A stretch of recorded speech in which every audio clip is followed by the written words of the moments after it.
Assalamualaikum warahmatullahi wabarakatuh. Halo teman-teman semuanya, kembali lagi di Sabana Santai bareng Smaila. Nah, kita udah memasuki podcast Darah episode ketiga bersama dengan aku, Elsa Arta Prayogo dari kelas 12 IPA 3. Nah teman-teman, kali ini aku nggak sendirian, tapi ditemani oleh dua narasumber yang super keren dan juga kece badai ini ya. Oke, untuk Dinda dan Faizal bisa dong memperkenalkan diri dulu ke teman-teman.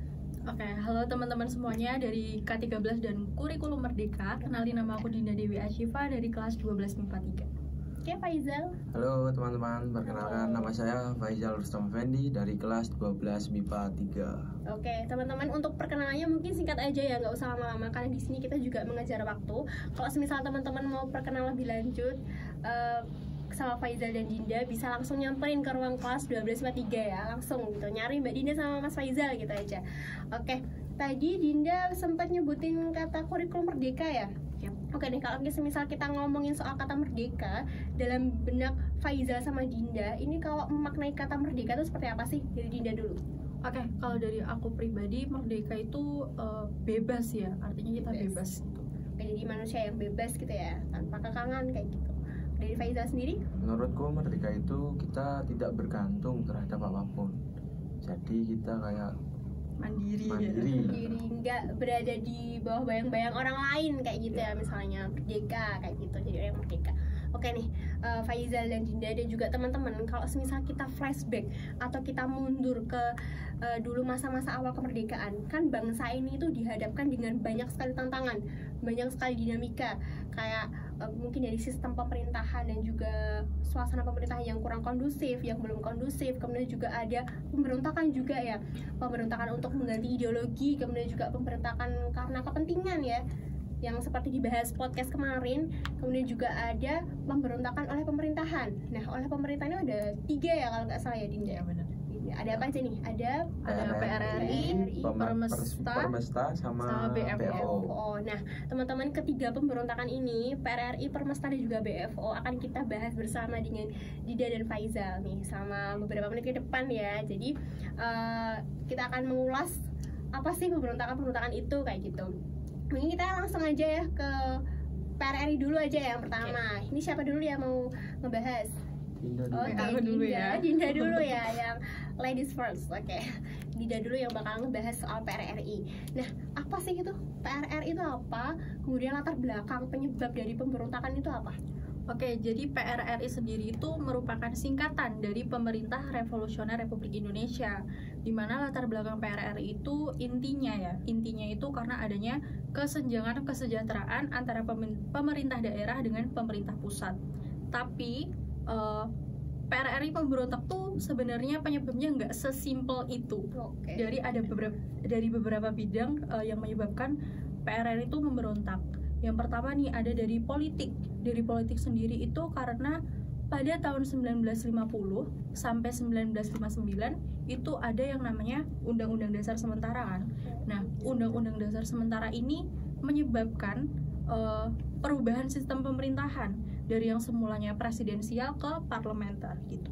Oke, dari sistem, ngomongin soal sistem pemerintahan presidensial dan parlementer, coba Dinda jelasin dong sistem pemerintahan presidensial dan parlementer itu apa, perbedaannya apa, biar teman-teman juga tahu.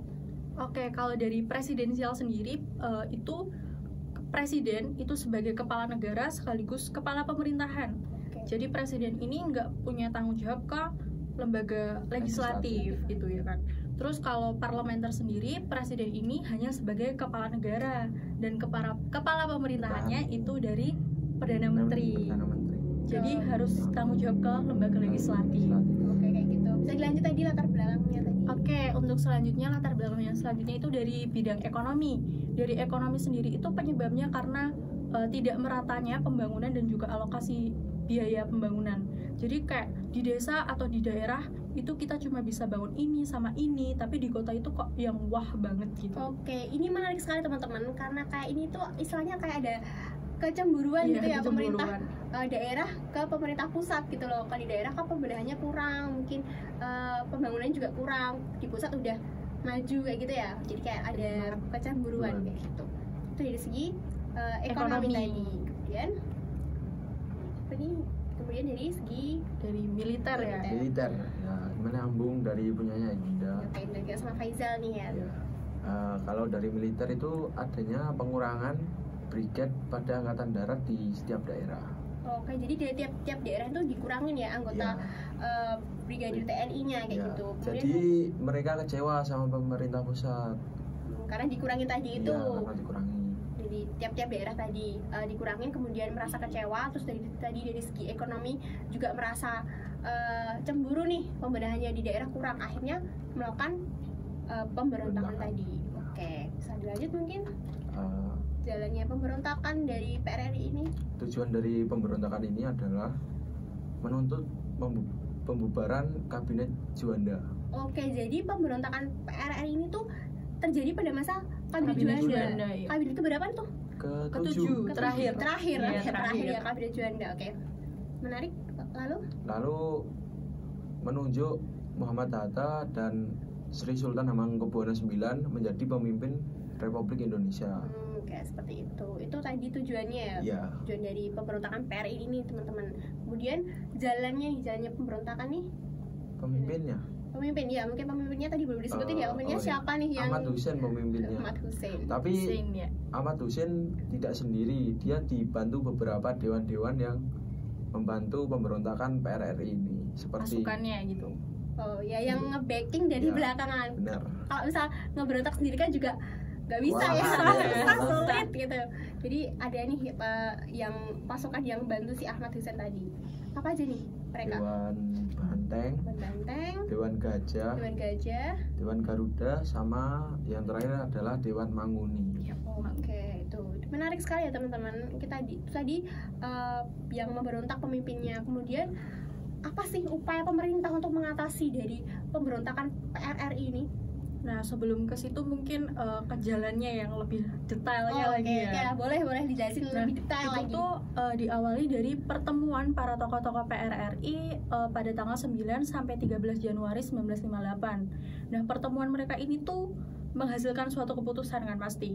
Keputusannya yaitu mereka tuh bakal buat pemerintah tandingan untuk menandingi Republik Indonesia kalau tuntutan mereka tadi tuh nggak dikabulin sama kabinetnya Juanda gitu. Dan karena Ahmad Hussein tadi punya koneksi militer, jadi dia mulai melakukan penyusupan senjata kayak gitu. Kayak waktu tadi si Ahmad Hussein dan para tokoh-tokoh tadi itu punya tuntutan ke kabinet Juanda, kemudian tuntutannya tidak dipenuhi dan akhirnya melakukan pemberontakan kayak gitu. Oke. Keren banget apa penjelasannya, keren gitu. Kemudian upaya dari pemerintah untuk mengatasi pemberontakan itu apa? Oke, kalau dari upaya pemerintah, akhirnya kan PRRI memberontak pada tanggal 15 Februari 1958 kan. Yep. Nah, upaya yang dilakukan pemerintah itu dengan yang pertama Presiden Soekarno itu mengusulkan dengan cara operasi militer. Tapi dari Muhammad Hatta sendiri mereka perundingan dahulu. Ya, kayak kita damai dulu lah. Masa langsung operasi militer gitu.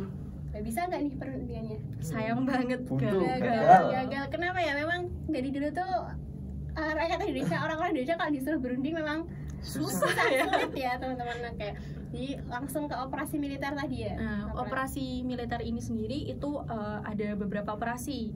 Yang pertama ada operasi Merdeka, operasi 17 Agustus, operasi Sadar, dan operasi Sabta Marga. Operasi Sabta Marga. Oke.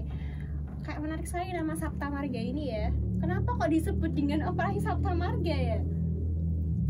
Oh, kalau dari aku pribadi aku kurang tahu, mungkin Faisal tahu. Faisal tahu nggak nih operasi? Kenapa kok disebut dikasih nama operasi? Itu kayaknya pas HUT TNI yang ke 1950. Yep. Itu dijadikan sebuah pedoman. Oh, itu jadi kayak pedomannya si prajurit TNI kayak gitu. Oke, menarik sekali. Oke ya. Saya juga kurang tahu ya kenapa kok disebut Sabta Marga. Mungkin teman-teman nih yang nonton podcast tahu kenapa kok operasi militer ini disebut sebagai operasi Sabta Marga. Bisa tulis di kolom komentar kayak gitu, kita sama-sama belajar ya. Oke, misalnya tadi udah upaya pemerintah ini udah clear nih, udah berhasil menumpas nih pemerintah Indonesia. Udah, jadi karena PRRI dan Ahmad Hussein terdesak, akhirnya mereka menyerahkan diri pada tanggal 29 Mei 1958. Oke, jadi udah berhasil menumpas nih ya. Give applause buat pemerintah Indonesia. Oke, kita tadi udah PRRI udah clear nih ya. Kita lanjut ke Permesta nih. Aku pernah dengar katanya Permesta ini Kak ada kaitannya juga nih sama PRRI, bener ya? Bener, Ada kaitannya. Bener banget. Jadi penyebabnya atau gimana nih? Penyebabnya hampir mirip sih. Oh, hampir mirip dari segi apanya nih? Maksudnya Dari miripnya itu alasannya, karena Permesta ini memberontakkan karena sama alasannya sebenarnya Kecewa. sama PRRI. Kecewa sama pemerintah pusat. oh, kecemburuan tadi Iya. ya? Oh, oke, Tepat. cemburu-cemburuan nih Kecewa. jadi ceritanya. Oke, kemudian Permesta tadi bisa dijelasin lebih detail coba Dinda biar teman-teman juga tahu apa Permesta ini. Nah, untuk Permesta sendiri pemimpinnya itu Kolonel Vence Sumual. VNC namanya nggak asing ya, orang mana tuh? Kayaknya bukan orang Indonesia. Kalau Orang orang Belanda Indonesia kan kayaknya. namanya kan kayak tadi Ahmad Hussein Iya. atau mungkin Faizal kan nama-nama nama Indonesia ya. Bener. Orang Belanda, berarti malah yang memimpin operasi atau yang memimpin pemberontakan itu malah orang Belanda ya. Oke, bisa Iya, iya. jelasin lagi tadi itu. Nah, terus gerakan Permesta di Sulawesi, tepatnya di Sulawesi kan, ini tuh diawali dari adanya Dewan Manguni, di mana Dewan Manguni tadi kan ikut Oke. juga di PRRI kan. Oke, menarik sekali. Tadi Dewan Manguni tadi yang membantu si Ahmad Hussein. Iya. Jadi kayak kalau semisal nggak ada PRRI, mungkin nggak ada Permesta ya, kayak gitu. Oke, bisa lanjut. Gimana tadi? Terus akhirnya itu dibentuk pada tanggal 18 Februari 1957 ya, lebih tepatnya 1957. Terus akhirnya pada tanggal 2 Februari Ini 2 Februari. 2 Februari 2 Februari kalau nggak 2 Maret ya, lebih Iya, tepatnya 2 iya. Maret sebenarnya. 2 Maret 1957 itu akhirnya Kolonel Vence Sumual ini memproklamasikan Piagam Permesta. Oh, ada gitu. piagamnya loh ya. Kayak piagam Jakarta lah. Oke. menarik. Lanjut. Lanjut untuk maybe upaya yang dilakukan Upaya. pemerintah. Upayanya upaya. ada 7. Tujuan. Apa itu? Ada perundingan atau militer semua itu? Semua militer. Militer lagi ya. Karena nggak yang ada. perundingan Karena kan tadi perundingan gagal ya selalu awal. gagal, guys. Oke, lanjut. Yang pertama adalah operasi Merdeka. Lanjut. Yang kedua adalah operasi Sabta Marga 1. Oh, Sabta Marga lagi. Ya. Ini menarik sekali nih, Sabta Marga nih. Sabta Marga 1, Sabta Marga 2, 2. Sabta Marga 3, Sabta Marga 4, dan yang ke-6 sama ke-7 adalah operasi Mena 1 Mena 1 dan Mena 2. Ya. Oke, Mena. Kenapa kok disebut dengan operasi Mena? Saya juga penasaran nih. Wah, ini juga Kurang kita tahu, kurang kurang tahu tahu. ya. Nggak tahu, teman-teman yang tahu bisa apa ya, ngisi lagi ya di kolom komentar. Komen. Atau mungkin biasa kita bisa tanya ke guru sejarah. Oke. Guru sejarah masing-masing. Masing-masing. Oke. Itu tadi upaya pemerintah. Kemudian berhasil nih pemerintah menumpas pemberontakan ini. Ya berhasil. Berhasil. Oke, keren. Kita sekali lagi give applause buat pemerintah Indonesia karena berhasil menumpas apa namanya? Itu tadi pemberontakan Pemberontakan tadi, ya. tadi. Oke, kita tadi udah bahas PRRI dan Permesta. Kita langsung aja ya ke BFO nih, yang terakhir ya, pemberontakan pemerintah yang terakhir. Siapa yang mau jelasin nih? Saya. Faizal yang mau Iya, jelasin. Oke. saya. Saya. Oke, gimana nih Faizal? Pakarnya sejarah di MIPA 3. Oke, nah kepanjangan dari BFO adalah Bijengkom for Overleg Federal. Oke. Federal. Sulit Susah, sekali ya, susah, sulit. emang susah. Itu Sulit bahasa ya. Belanda ya. Iya. Vigencom for Federal Verleg. Susah ya? Susah. Ini ada yang belajar bahasa Belanda nggak? Enggak Nggak sih. ya, susah ya karena. Oke, lanjut Faizal. Oh, BFO adalah komite yang didirikan Belanda untuk mengurus Republik Indonesia Serikat. Oke, Republik Indonesia Serikat tuh yang ada negara-negara bagiannya itu ya? Iya, kayak Serikat. bentuknya federal kan. Oh ya, oke, sip. Bisa lanjut gimana lagi? Terus ini adalah pemikiran dari siapa itu? Johannes Herodotus van Mook. Oh, Van Mook. Jadi Jadi, Van Mook ya. Van Mook. Jadi yang apa ya? Latar belakang dari si BFO ini tuh yang memimpin juga Van Mooknya itu. Ya, Ya, pemimpinnya si Van Mook ini ya, Ya, orang Van Mook. Belanda ya ini juga. ya, karena dia ingin membentuk negara federal di Indonesia, mempertahankan lah Oke. negara federal di Indonesia.